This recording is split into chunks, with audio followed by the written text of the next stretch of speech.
मी सुनेत्रा अजित पवार गांभीर्यपूर्वक प्रतिज्ञा करते की कायद्याद्वारे स्थापित झाले आहे अशा भारताच्या संविधानाबद्दल मी खरी श्रद्धा व निष्ठा बाळगीन। मी भारताची सार्वभौमता व एकात्मता उन्नत राखीन।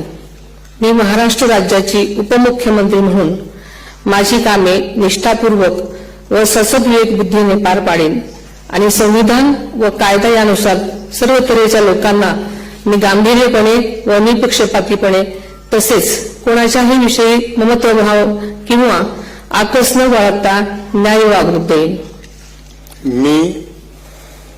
मी सुनेत्रा अजित पवार गांभीर्यपूर्वक प्रतिज्ञा करते की महाराष्ट्र राज्याची उपमुख्यमंत्री म्हणून माझ्या विचारार्थ आणली जाईल किंवा मला ज्ञात होईल अशी कोणतीही बाब अशी उपमुख्यमंत्री म्हणून माझी कामे यथायोग्य पार पाडण्यासाठी आवश्यक असेल ते खेरीज करून एरवी मी कोणत्याही व्यक्तीला किंवा व्यक्तींना प्रत्यक्षपणे वा अप्रत्यक्षपणे कळवणार नाही किंवा त्यांच्याकडे उघड करणार नाही।